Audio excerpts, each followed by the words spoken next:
Welcome back to the Observe Day podcast, where we celebrate the stories behind our days and the meaning inside our holidays. This month is National Read a New Book Month, and I couldn't think of a better guest to join us than someone who doesn't just write books, but invites us to confront our deepest fears through them. My guest today is Ashe Woodward, horror author, high school English teacher, and podcaster. Ashe is the author of A Cemetery for Zoe and the Black Rock High series, and she hosts the macabre podcast That's So Morbid. Her work explores how horror can transform, heal, and help us connect to the parts of ourselves we often hide.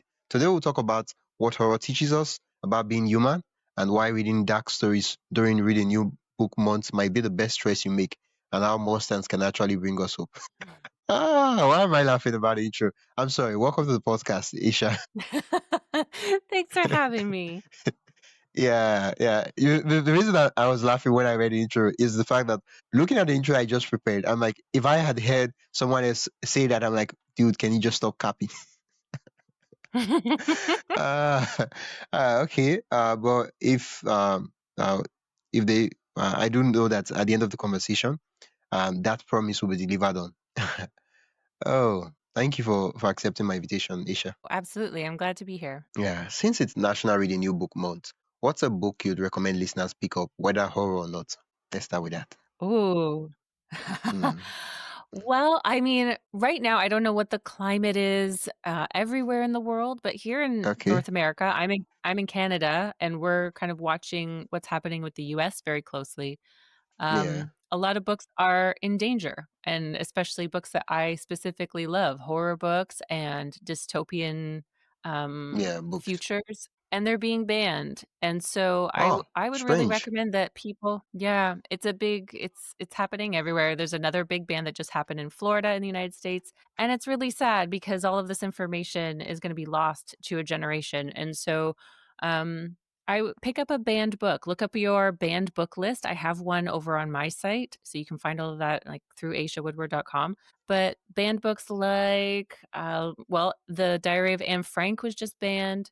So The I, wait. You're kidding me right now. no, in Florida, USA. So The Diary of Anne Frank. So just make sure Oh, that you're staying vigilant and wow. reading the books that they don't want you to read.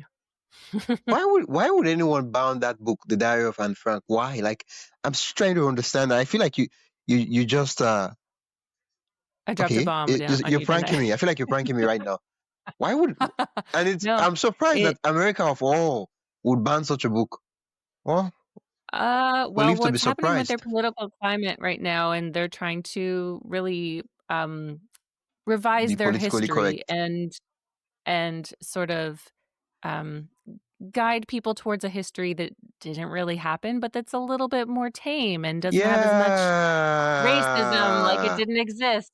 Yeah, Yeah. What you just said reminded me of the book by George Orwell in 1984, Big Think, Big Brother, exactly. and there's a name they call it Yep, where they rewrite the past, and yep, it's as though it never happened. exactly, and so Wow, be George Orwell vigilant and know what was they're ahead of keeping his for time. you.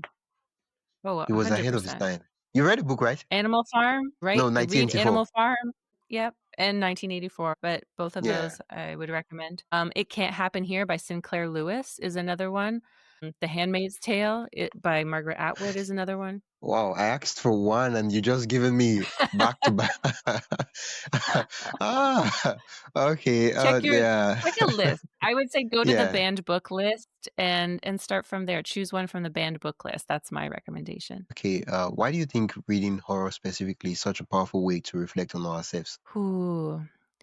Because it's a reflection of our deep fears that we often don't look at. A lot of people, we're not only scared of things, but we're scared to look at what we're scared of, and horror has a way of bringing those to the surface and then expanding them or exaggerating them so that it's in our face. So they might take something like a mundane problem and it turns into the monster, the thing that's haunting you, the thing that's chasing you. And so we can really face things that way through horror, whether it's through reading or watching a horror movie. It's really powerful. Yeah, I want to step back a bit. What drew you to horror as a writer and teacher? Was there a particular Mhm. book that hooked you, or movie, probably? Oh, I think it was both actually.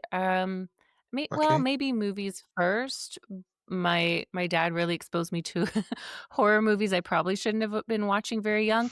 Actually, I Uh, actually attribute it, though, I think, to Michael Jackson. This is all Michael Jackson's fault because I loved Thriller.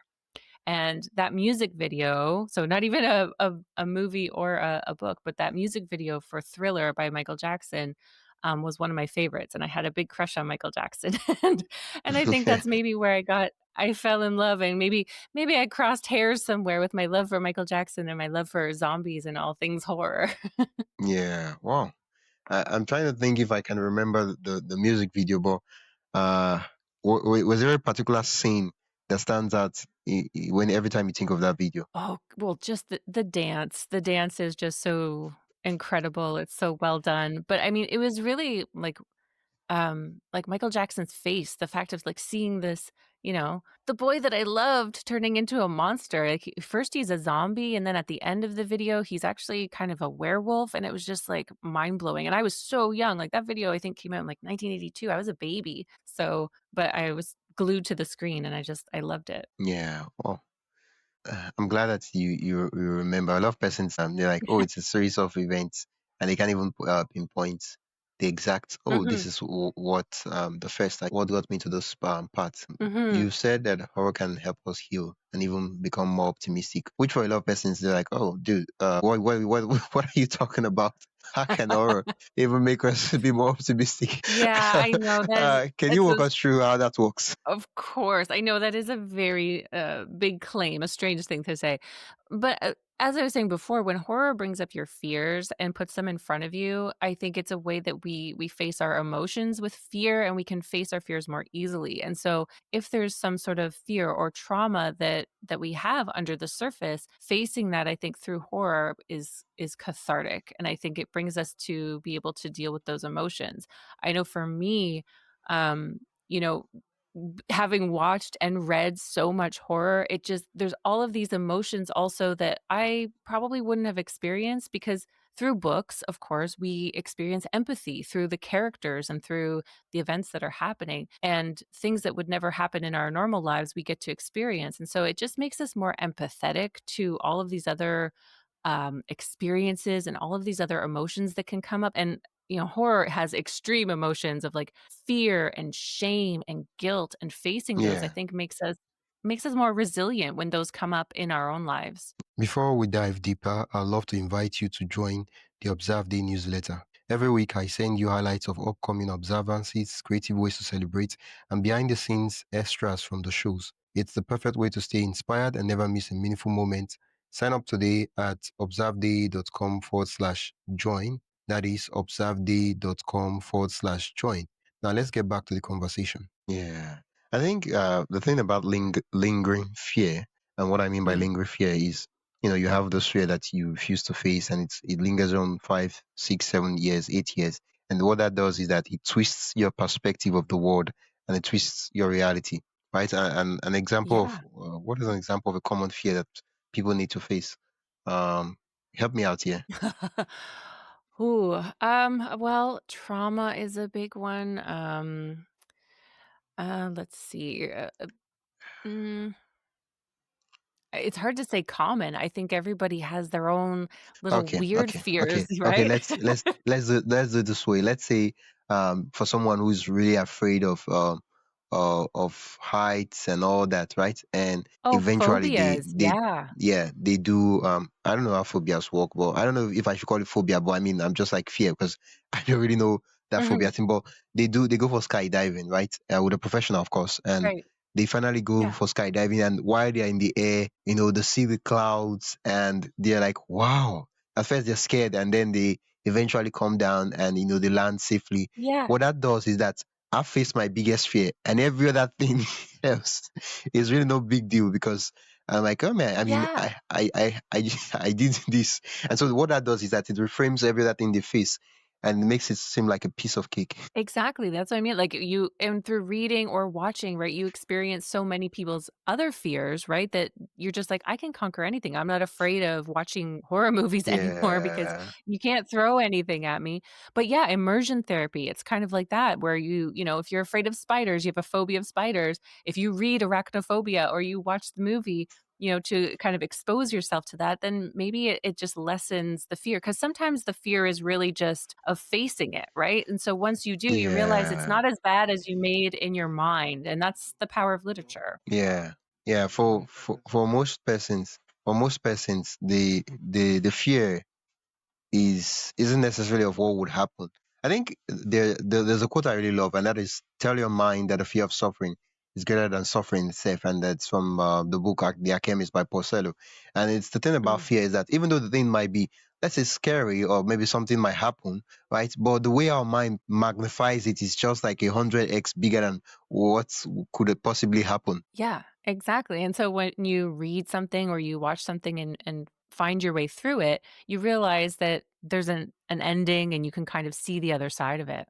Yeah. Yeah, yeah. One of the things I've noticed about all cultures, all countries, and tribes and groups across the world is that they all have their own versions of monsters across the cultures, across the time periods, and in the various stories and folklores. Why do you think Mhm. humans are so drawn to them, and what does this monsters even mean in these stories? Oh, one of my favorite topics, such a big topic, but you're right. Monsters are everywhere. Monsters are in every culture that we know of, just being that metaphor for everything from not even just fears, but a lot of even origin stories and creation stories. We've created these sort of mythical characters to explain our origins. And so fear is kind of the same thing when we can't really explain what we're afraid of or we don't know because we haven't looked. It's so much easier to create it into a metaphor and explore it that way so that not even just children can understand, but adults too, when they're dealing with those emotions, it's much easier to read something where there's a big scary monster and then apply it to your life than realize that you have guilt and shame under there. So I think that's a universal human experience, and that's why we all create these monsters. Yeah, monsters. Yeah.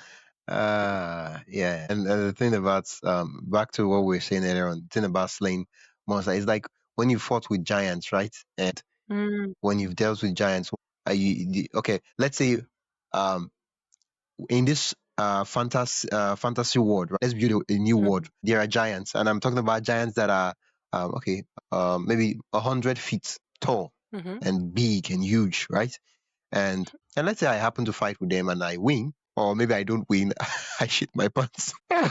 But I don't die, right? I face Mhm. them, and even though I eventually escape or whatever the possible scenario that could happen, I'm alive and I am still there to tell the story. What happens is that if a bodybuilder who's big and and probably 6 feet comes up and say, "I'm like, do you know who you're talking to?" And I just look at them and I of course, it's supposed to be scary, but I'm not scared because I've been in a tougher situation, and this just Mhm. makes this look like a child's play. Right. I mean, that's the story of every hero, right? As the underdog and then fighting the impossible challenge. And that's how we all relate to it is that there's some sort of situation where we have a challenge and we feel like we're up against the biggest problem that we could ever face, right? That's the giant. Yeah, And then, you know, we remember that, you know, we're fighting the good fight. We believe in ourselves as the hero and we get through it. And like we're saying with all the other fears is that once you conquer that, you feel like you can conquer more. And so that's why those challenges are presented to us and then we figure out how we can get through them. And I think horror helps that because it teaches us how we more often deal with those monsters. In yeah, my Sorry, in my book, Black Rock High, I have 4 girls that think that they're completely powerless against a demon, but banding yeah, together with friendship, they figure out how to do that, and so giving the metaphor of, like, banding together, like you were saying, with community, yeah, um, reaching across those things, so that might be where you tap into, or believing in yourself is part of it as well. yeah. Uh, do you think horror is still a misunderstood genre? Yes. Okay, what do people usually get wrong? Oh. That there's not as much depth as you and I are talking about, that it's just about scary stories, and it's just about screaming girls and blood and gore, and that there's nothing you can learn from it, and I think that it's actually, the furthest thing from the truth. I think horror is where we can learn the most. I really believe that tapping into our fears is where we can really learn the most about ourselves, about our culture, about society, what we're trying to um, get over and overcome as a race, as humanity moves forward, what we're afraid of, and conquering those things to be better humans. I think horror uncovers all of that. Yeah. Well, my perspective of horror has completely changed. Probably I'll go binge some horror movies after after this interview. Yay! Right. Of course I do watch horror movies, but I'm like, yeah, it's one of them. Now it's how you read some classical books and Mm, while you were young, and it's just one of those books they recommended to you while you're in school, right? Okay, I'll give an mhm, example. 1984. I read it 1984 while I was very young, like very, very, mm. very young. But Wow. now, later on, I've gone back to read the book, and I'm like, I can't believe I was reading this book as if it was just one of another stories, because now I'm seeing the significance of I think 1984. I could call it a dystopian um Yep. book. I Yeah, Yeah, definitely. because I Yeah, see definitely. everything that he talked about in the book in real life, and I'm like, no, this is not just a story. This is actually a prophecy, a prediction of what would happen. And so, Yeah. because of my perspective has been shift, I think perspective changes how we see things. That's just one of the things. The lens we used to see changes what we see. Absolutely, and that's the power of books, right? That's what every Yeah, book that you read does. That's why, I always find it so fascinating when you think about people and all of the books they've read, the combination of books you've read, nobody else has read that combination, and so that yeah, really informs your perspective, your unique take on the world, and the experiences that you've had, the journeys you've gone on through books is gonna shape you, and yeah, that's the beauty of everything with yeah, literature, I think. yeah. In Mhm. your teaching, how do Mm. students react when you introduce horror in the classroom? Is it some you do teach something else other than horror and writing? Well, I'm not a teacher anymore, but I was a high Oh, school teacher, okay. and, yeah, so I would always sneak in a little bit of horror, but, I think the thing I always found students love is what you were just talking about, is dystopias. There's something about the teenage brain that really likes to think about the world as ending, and, Ah, so and how that would go down, and they get really interested in imagining. I think because at that age, like, I was teaching, like, high school, as I said, and a lot of times I was teaching grade 12s. These are Yeah, well, there some of them are 18, so they're not kids, they're adults, young adults going out into the world for the first time and thinking about what are the possibilities for the world? What's the world gonna look like when I get in there? When I really sink my teeth into my job, my career, the life I wanna build? What's it gonna look like? And so I think dystopias are kind of like on the edge of horror and not, because they imagine those futures so bleakly. So I yeah, think and but I really enjoyed working with my students and hearing what they would say, and I think it's because it's the beginning of them thinking about how they're gonna participate in the world and what kind of world they're really looking forward to being part of. yeah. Well, as a Canadian woman in horror, Mm. Mm. what do you hope to see more of in the genre, both on the page and behind it? Ooh. Well, yes, the woman thing is a big one. We need more women in horror because that's another perspective that I think needs to be voiced a little bit more because it's traditionally been a more male-dominated genre. That is changing. I see it everywhere changing. I have a lot of um, horror gal friends that are coming up, especially in the writing space, and Yeah. directors. A lot more female directors are coming out, and I like to see that. Especially in Canada, we have a few. Oh my gosh, don't ask me for names right now, but um, uh, two of my favorite films were directed by Canadian women. There's a movie called Slacks, which is about an evil pair of jeans that comes to life. I know it sounds wild, but it's a very good movie. I really recommend it. And another called, Humanist Vampire or yes, Humanist Vampire Seeking Suicidal Person is another movie from Quebec directed by a female director, and both of those are two of my favorite films right now. yeah. Well, what are some of the key differences between writing horror for young adults versus Mm. adults? Oh, that's a great question. Yeah, it well, the first thing is, I mean, pretty simply is the language. You know, you gotta police your language a little bit, keep it a little bit cleaner. Um, but I think Uh, beyond beyond that, I think it's what I was saying about what a younger audience is looking for. They're looking for really imaginative worlds that they can put themselves into just to give them a different idea of, again, the possibilities because they're at that phase of thinking of what kind of world do I want to live in? What kind of world or how do I want to explore the world is another one. So a lot of young adult fiction is, you know, adventure stories and putting them into these fantastical worlds that are built of different kinds of monsters, different kind of magic. I think that just it just engages the imagination to just, you know, think bigger, I think, and expand your mind where all the possibilities. I think that's what we need to give young adult readers. yeah, yeah. Thank you so much. Yeah. I do have I do have a lot of questions, but I'm looking at the time and I realized that I just gone 1 minute over the time. Okay. The next round I will do is just a set of about 5 to 6 lightning round questions, right? Oh boy, Short, lightning straight to round. the point. You ready? Okay. Breathe Yeah, I'm in, ready. breathe out. Okay, bring it on. Okay. The first horror book that truly scared you. Jaws by Peter Benchley. A monster you secretly love. Oh god, Beowulf's mother.